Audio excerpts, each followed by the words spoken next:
Welcome back to another video. I'm in a park in Chandler today, and I thought it'd be a good idea just to share a little bit.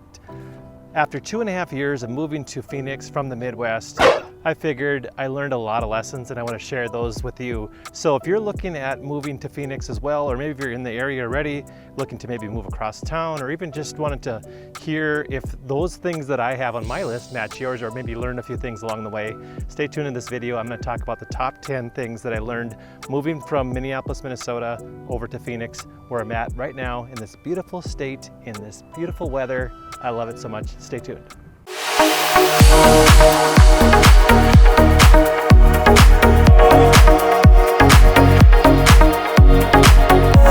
Before we do that, make sure to subscribe to the channel if you're not already a subscriber.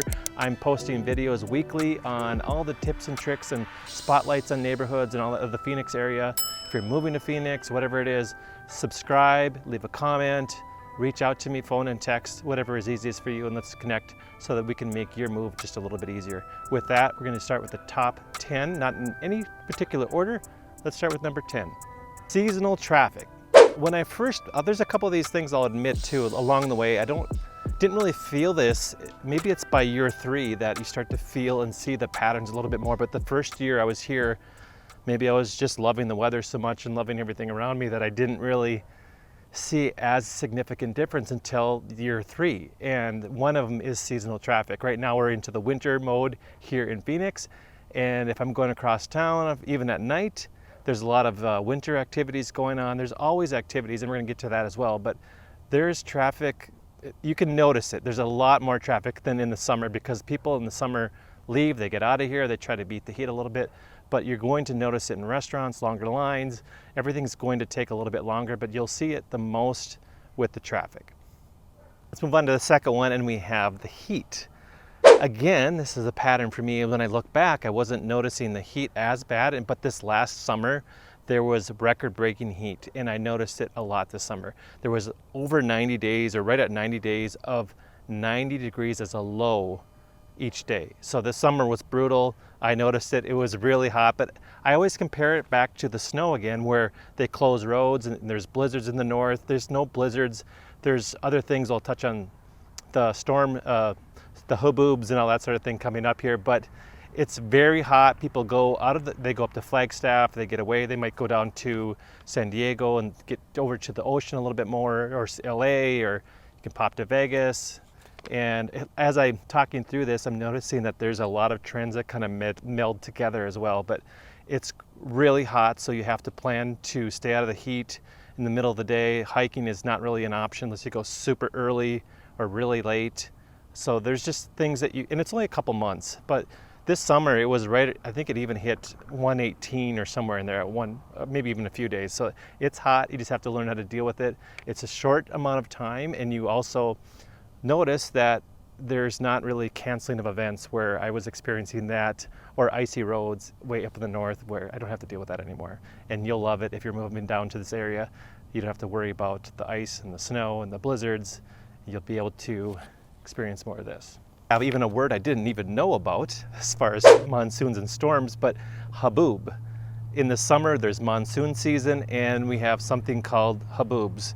And I think I'm even saying that right, but it's just basically, remember back in the day in the cartoons where you see that Wile E. Coyote or that little spinning round of sand? But I think that was, if I'm making the right reference, but that's exactly what it is. Because there's a few times I was monsoon season is the rainy season in summer, where we'll see a lot more rain, storms, and then you move into the beautiful part of the season again after that. But a few times I was even at IKEA and they shut the sirens are going off, and it was a huboob, but a travel advisory or storm advisory basically. And it's only maybe an hour or two, and then it kind of clears up.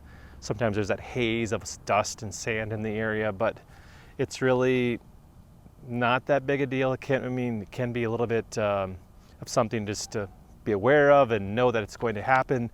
Summer, monsoon season, and then what I was trying to get to is I was traveling down the road when I first moved here. It was later in the night, maybe even 6 or 7 o'clock. A cloud moved in, it started to rain, and it felt like, again, the cartoon reference, the cloud was following just my car. You'll see it in such spots, but it'll rain, and like maybe literally a quarter mile or blocks ahead it's not raining, and then you'll just pouring, no pouring. It's just there's something you get used to, and it's a little bit different than what I was used to up in the north, and I'm really loving that piece of it, and I'm just welcoming it. I'll take a little rain as we can use it once in a while, but that is the Monsoon and Haboob piece of the summer. Then we have a whole variety of events. There's non-stop events, always something going on, and now we're in the winter season. There's more holiday things going on, light shows and all kinds of things, and then in the summer or spring there's spring training, there's music all the time and concerts, and it's just really every single weekend if I wanted to, and then a lot of times I'm out and about checking out new things, is there's just so much that there's to do. They have Super Bowl, the Phoenix Open is here, and that's all these things, and then there's the, I can't think of it, the polo event in Scottsdale, all these different things, because there's Westworld, which is a huge event space in Scottsdale, that they'll have horse shows and different things there. So there's no shortage of events. I've been to many concerts and sporting events, and we had the World Series here this year and the Super Bowl. So if you're a sports fan, you can't really go wrong there. We have hiking. There's so many hiking trails. I've only scratched the surface here in the few years I've been down here, but I have a few of my favorites that I keep going back to. I have Squaw Peak, or I call it Piestewa. It was the name changed. Camelback is very popular. If you're new to the area or here for the weekend, or so, you're probably going to go check out Camelback. It's a very tough hike, so you got to keep that in mind. But remember last year there was a Santa Claus up on the top of the Christmas tree. Someone was singing happy birthday to a bunch of people up there, and there was also Santa Claus was handing out candy canes, and it's just everything that's natural, or it's fun to get out and get exercise, and there's also the social piece to it as well. So that was really fun to see, and I'll have to do that again this year. Then there's the Santan area, South Mountain, which I haven't tried out too much yet, but there's a lot of biking trails down there as well. And then there's a slew of hiking up on the north side. So it's just, there's no endless amount of hiking trails. And when the weather starts to cool down, it's just ideal. 60s and 70-degree weather. You're out in the beautiful natural air. You have all the scenery behind you. I've taken some epic sunset shots over at a mountain just recently in Tempe. So I'll actually share a few here in the video. It looks like a postcard. I can't believe I just took it with my cell phone, but it looks like it's not even real. But that's beautiful Arizona and all the hiking options. And then we have Old Town Scottsdale, which is one of my favorites. There's so many different options down there. Everyone really, it's again, if you're a tourist or if you're new to town, it's the first thing you probably hear about is Old Town and all the different things going on. But I have this little place that I joke about with my daughter. It's called Ciena Gaves. It's a Mexican restaurant with a lot of great food options, but they have a killer happy hour. So if we're ever around that area and she's with me, sometimes I'll just, I don't know how the car pulled in there, but we just have to stop in there, have a margarita, a happy hour, some of the tinga tacos. The nachos are, they're nachos. If you're looking for a place to go to check out the best nachos in town, that's high on the list. There's a couple others, but that is high on the list. And there's also just endless amount of little shopping you can go to if you're in for that. And then there's nightlife as well. So there's endless options of Old Town Scottsdale that sometimes, if I'm honest, it can get a little bit much too. Is like the more you're here, you probably don't always want to immerse yourself in all because it's chaos over there. And they've got the golf carts driving around, but it's also a lot of fun. So it's kind of an ebb and flow and a good balance between the two. If you like shopping, endless amount of shopping options. You have the Scottsdale Fashion Mall, and you have the Biltmore Fashion Area Mall, and we have the Chandler Fashion Mall. They're also like fashion malls, but there's just, I'll just touch on the Scottsdale Fashion Mall. It's huge. So I was up in Minneapolis before I moved down here, and there's Mall of America, which everyone knows about. And Mall of America is like the largest mall ever in the United States. I think there's one in Canada, maybe close, but it's huge. And I was really surprised by the Scottsdale Fashion Mall because it's just, there's another whole wing and another whole wing, and they're just redoing it now again. So there's valet parking. They have all the high-end stores if you're looking for that. They have tons of food options, and so if you're shopping for the holiday or whatever, or just a different time of the year, all you have to do is go there and you got everything covered. But also on the other side of town, a little bit more on the Chandler side, is Chandler Fashion Mall, and they just put a Scheels in there, which is I think they have the indoor Ferris wheel and all that. It's a huge, huge sporting goods store. You could probably buy everything in there except for bread and milk if you're looking for groceries. I don't think they're selling that yet, but who knows, maybe down the road. And then we have the beautiful option of going to the airport. There's two different airports, or larger airports. There's the Mesa smaller airport, and then there's also the Phoenix Sky Harbor Airport, which is the major international airport.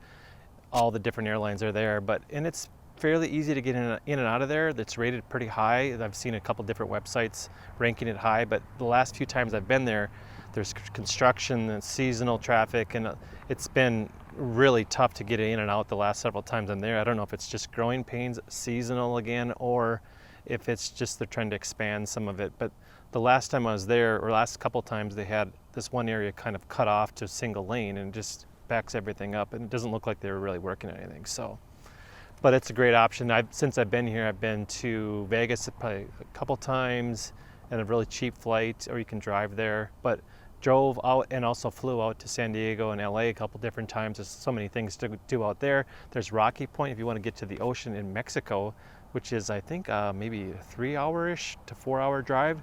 A lot of people love going down there just to get away. But actually getting around Phoenix is it's very spread out, but there's a grid system of roads that was, a lot of times I go to a different city and I'm like, who designed, like how did this ever come? It was just like they put a road here and then all of a sudden we got to curl around and go to this other, there's no logic to it. But there's a lot of logic in how they put the roads together here in Phoenix. A lot of cross streets up and down. So someone will say, well, where is this at? And you could say, well, that's Elliott or Dobson, or the different cross streets, or that's a Thomas Road. So you start to know all the different roads and the up and down the cross, and you pretty much know where you're at. So that makes it a lot more simple. Then there's highway systems that are pretty easy to, if you're close to it, like a 101, 202, the 10, the 60. Those are all the common within the metro area. You jump on those and you're pretty much can get to crosstown pretty easily. But it is spread out a lot, so and if there's traffic, especially if it's seasonal, you'll have to plan accordingly as far as how long that's going to take you. Then we have schools. We have a lot of great options for schools. Depends on the area you're in, just like anywhere else, I guess, you'll have some better options and some that are maybe not the best according to what your needs are. You can always go to niche.com or greaterschools.org, I think it is, but I'll put the correct link here below if I reference that wrong. There's all kinds of different options throughout the area, but you also have the open enrollment option here in Arizona, and that does depend on the availability, if I can spit that out.